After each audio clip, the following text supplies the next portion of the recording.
I hate that SRAM keep doing this with their new technology, because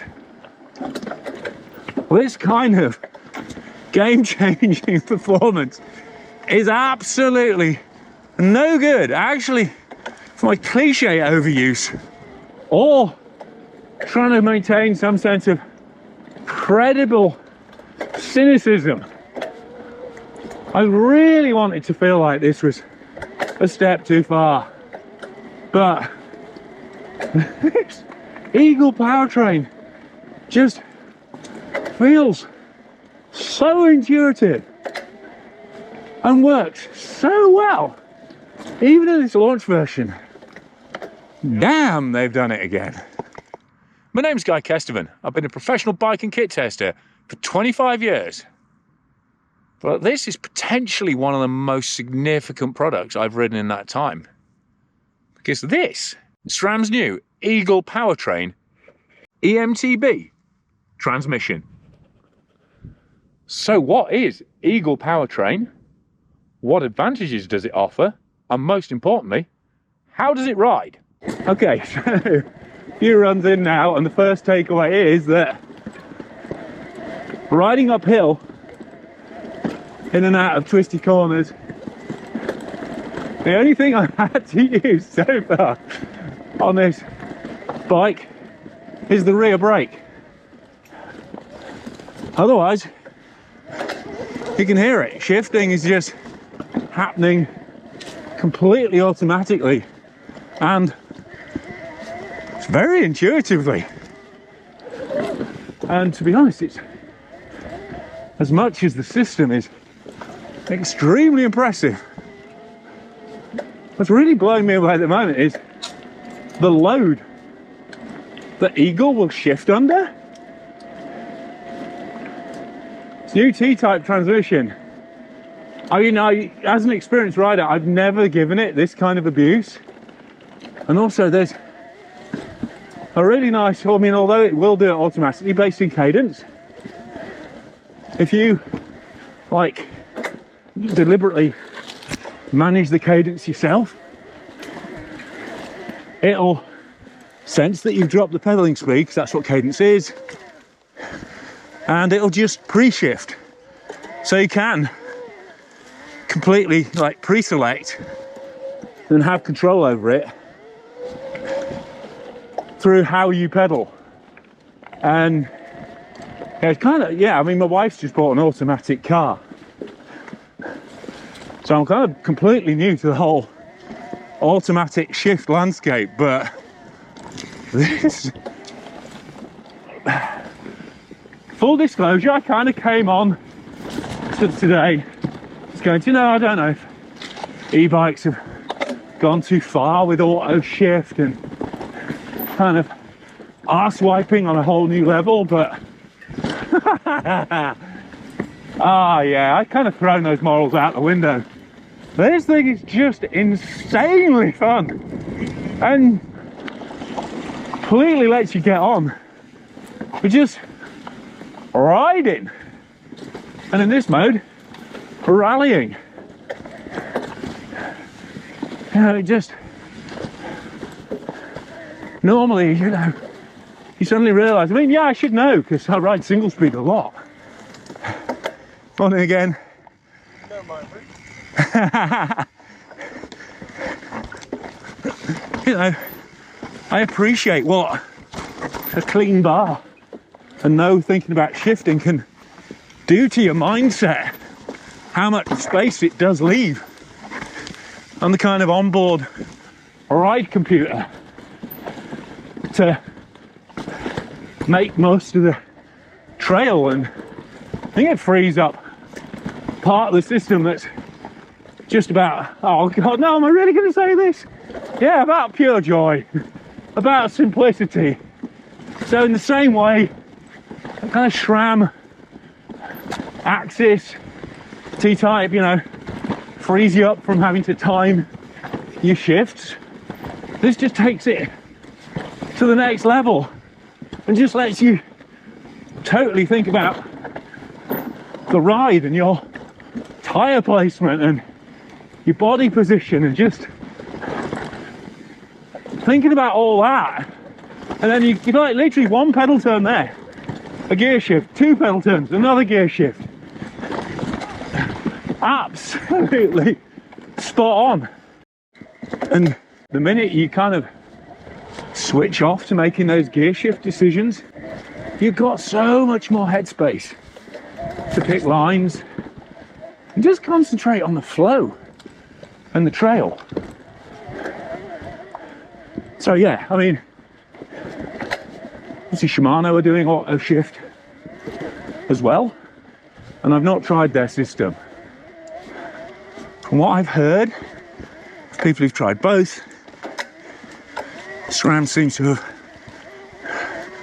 got it more intuitive as a start. I think I'm just going to tweak it out of mid. It's not quite giving me the pedal range I want, and I can totally do that on the fly.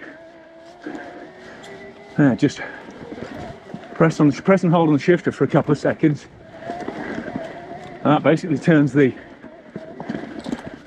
shift button into an up and down selector, and then you recalibrate your cadence shift based on that. So I'm +1 now. You got +1 to 3 and then -1 to 3, depending whether you're a spinner or a stomper. This feels absolutely spot on. Now, I've not even talked about the motor yet. Oh, actually, bit of a, didn't need a downshift there, but seems to sort its stuff out. Just carry on pedaling. I don't know if you can hear what the rear mech's doing. And like I say, it's an incredible showcase of the ability of T-Type to shift under serious torque. I am going to have to learn to just back off the power a bit though. It's currently just changing as I'm getting to the meat of the attack. Because obviously it thinks, oh yeah, he's accelerating. He needs another gear. But that's just at the point it all kicks up. Whoops, just say I'm getting carried away is an understatement. I've left Al somewhere in the woods. Right, just been chatting to Al, and yeah, he's dead right. If you don't do the whole, because I'm so used to charging up sections like that, it's like the shifter goes, oh, he's charging, so we'll give him an extra gear to go with. But if you just ease off a tiny bit, obviously it doesn't do that. It's just a case of very slight, but again, just really intuitive, easy adjustments to your riding style. To kind of, you know, manually manage the automatic system if you need to. But, and the other great thing, which we'll go into in a second on the next descent, is coast shift, which isn't anything to do with your geographic location. I'm assured it works just as well inland as near the sea. What it is the ability for the system to shift based on wheel speed and likely cadence when you get going again. And even then, SRAM have, you know, massively increased the sensitivity of that wheel speed measurement, because rather than just the normal single magnet, they've actually got 6 wheel magnets in the back there. So, you know, it's measuring the wheel speed with really intense frequency. And there you go. Now, that's the first coast shift. It knew I'd accelerated, so it actually changed up. Because the chainring's moving, it can just change gears like it normally would, even though your feet are completely stationary. So when I go to pedal now, there you go, right gear. So it's just another thing, and it turns out quite a big thing that I'm not having to think about while riding this megawatt. So, more space in your head for railing the turns and just living your best biking life. This is doing nothing for my cynical credibility. Nothing. You know what else is really funny? Just riding around the car park without your hands anywhere near the shift levers, feeling the back end changing gear, and you can even see it on the camera there. There we go. I mean, you can see nowhere near the shifters, and yet we are changing in relation to that speed.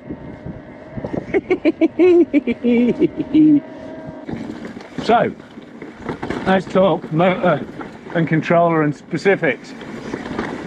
Basically, in terms of your interaction with the system, possibly the best thing about it is that it doesn't look any different to a standard bike, except that you've got a twin button axis pod on the left as well as the right. They're exactly the same shift pod, but now the bottom button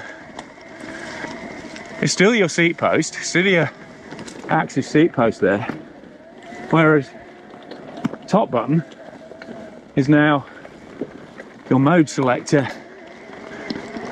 to change between rally and range, because those are the only easy self-explanatory settings here. I mean, you can adjust the actual power modes really easily in settings within the app. It's just on a slider. Sorry, just taking the cheat line there just to not irritate those people coming up behind.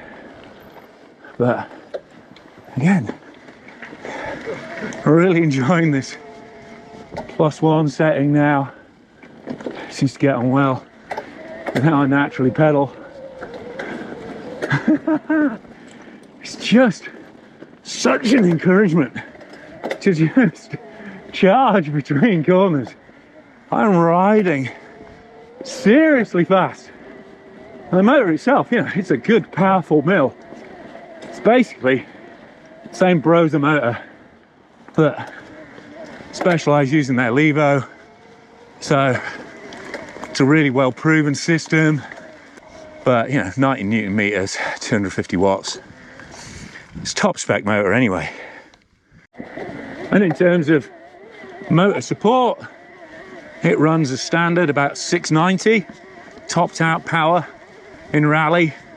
Then the default setting in range is about 450, but you can tweak all of those on the slider in the app really easily. And one thing I would say about this system is, one thing you often have a trouble with starting off on e-bikes is, you know, it not being in the right gear.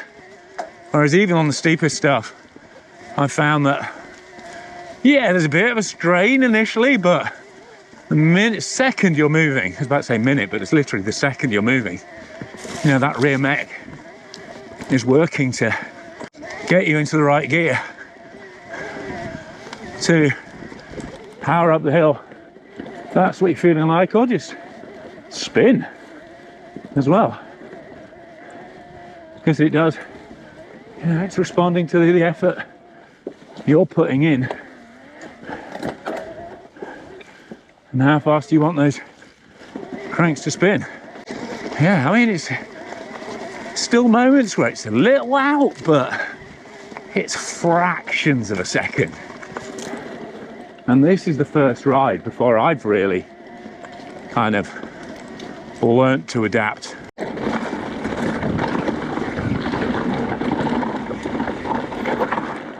And in terms of the bike I'm riding, it's the new Nuke-proof Megawatt, which feels absolutely glorious.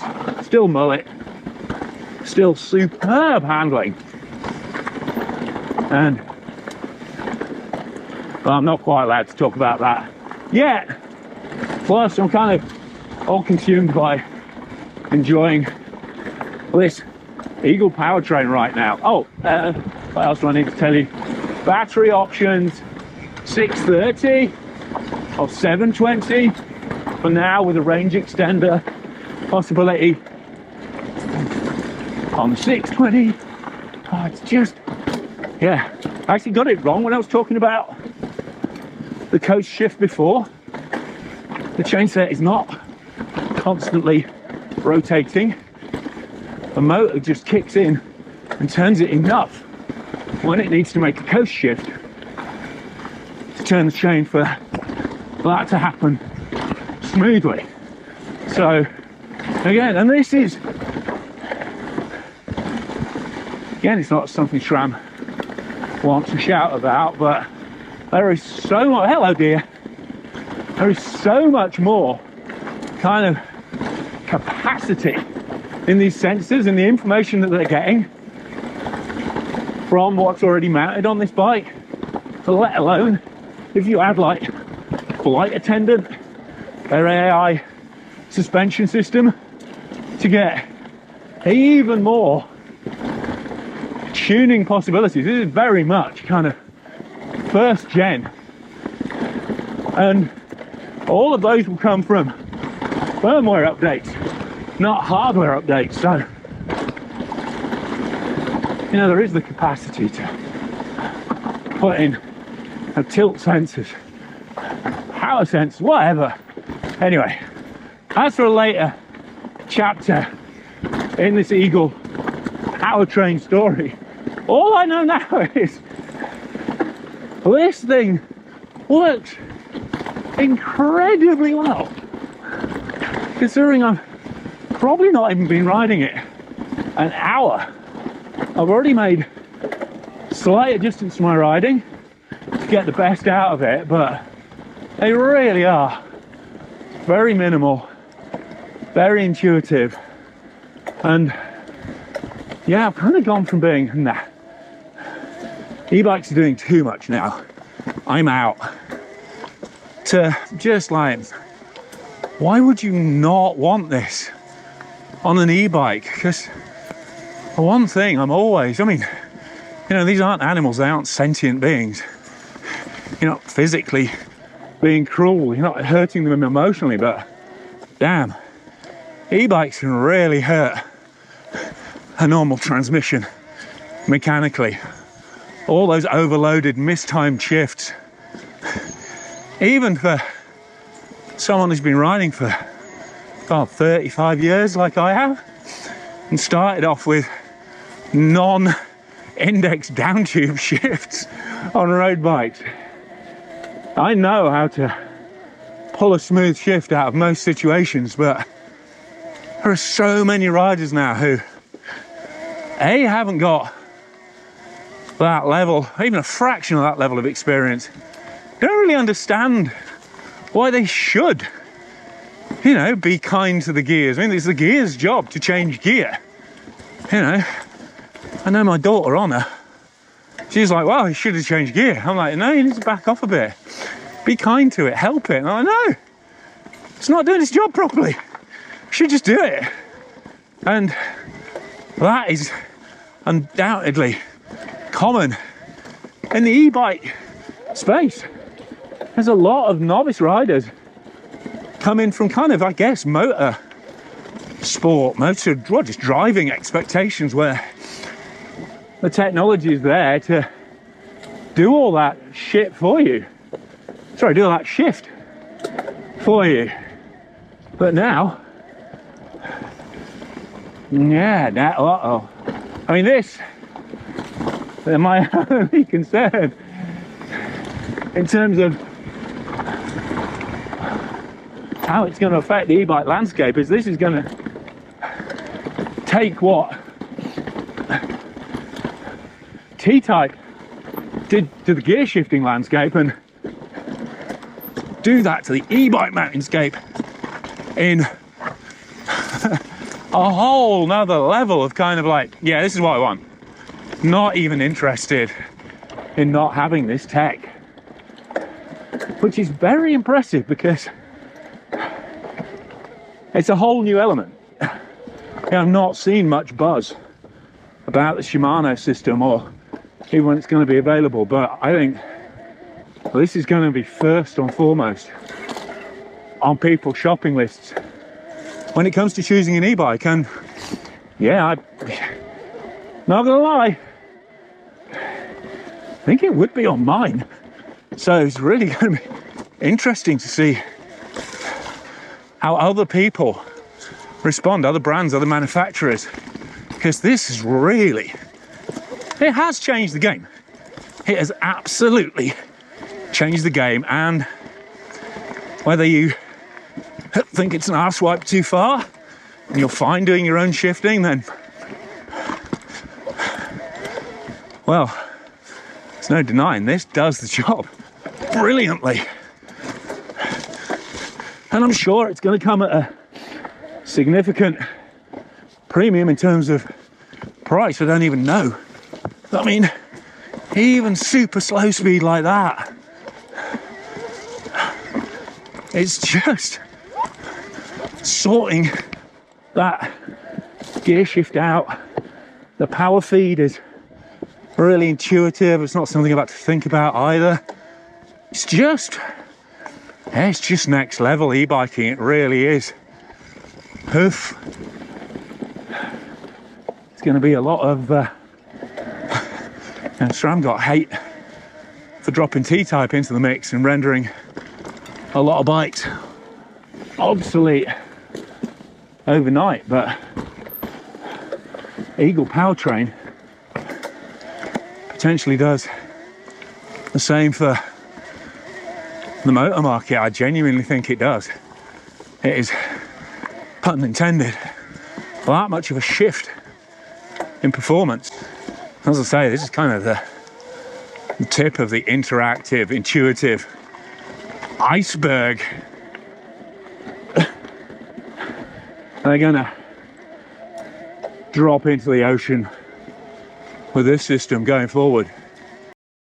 So there we go. I mean, obviously this is a super short first ride on this bike, but I mean, there's kind of not a whole bunch to say about the motor itself. It's one of the more proven systems. The latest version on the Levos have been a lot more reliable since they changed the belt. It's one of the better sealed motors anyway in terms of IP waterproofing rating. You can see you've got a really neat chainring on there now, obviously with old SRAM'S latest tooth technology on there.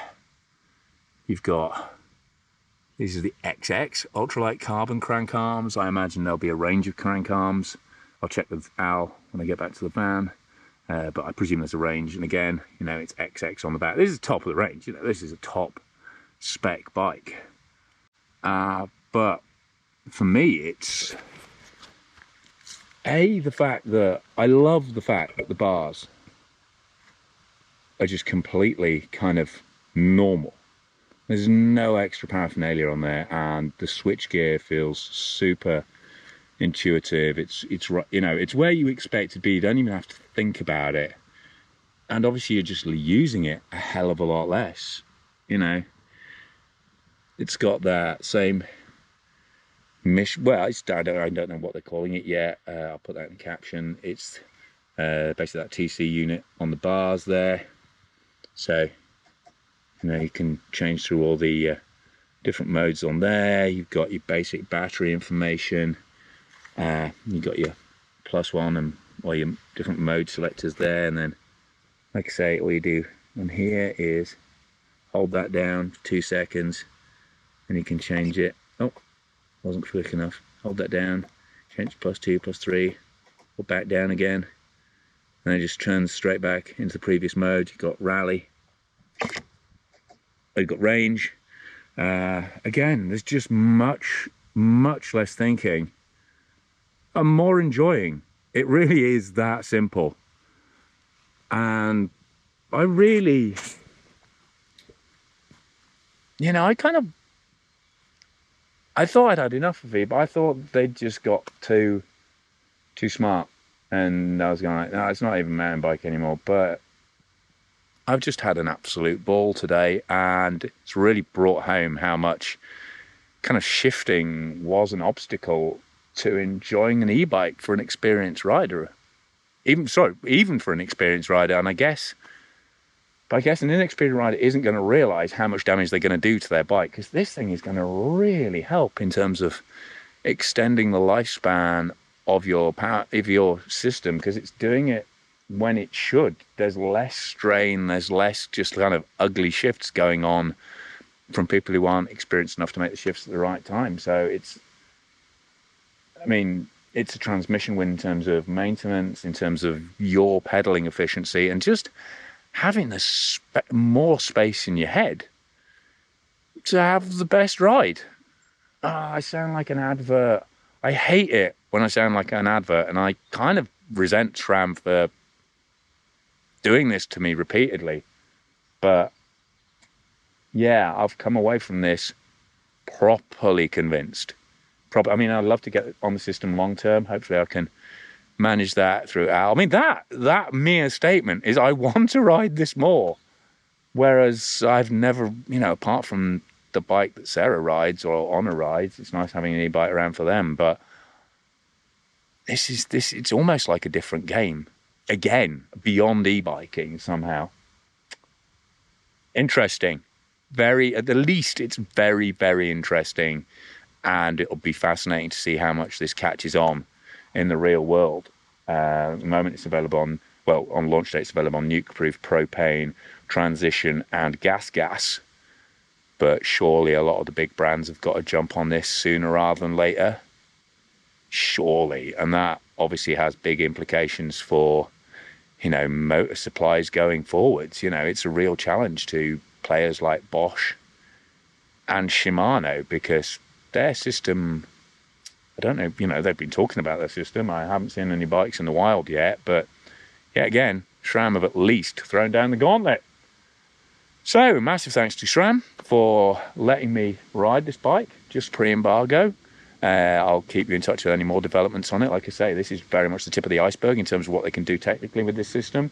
Massive thanks to my normal channel sponsors, whose names are up there, and huge thanks to my Patreon subscribers who pledge on a monthly basis, and their support really helps with the channel and lets me spend more time talking to you about bikes on a GoPro. So if you really like what I'm doing here, then please consider supporting me on Patreon for a small amount every month. But subscribe if you haven't subscribed, click for notifications, give this a thumbs up like, and I am sure this system is going to cause some controversy. So let rip in the comments. Let's have a good chat about this, because knowing what you're thinking about it is obviously super important to me and really, really valuable, because I'm essentially reviewing for you guys. Yeah, I'm getting to ride the latest product, but I need to get a handle on how you guys are thinking about stuff to make my reviews relevant and accurate. So, let rip. Let's have at it in the comments. Don't get pink bike. I think that's pointless, that level of kind of abuse. But yeah, let's have a good old chat about this one. But for now, I've been Guy Casterman on Guy Case TV on the brand new SRAM Eagle Powertrain e-bike transmission.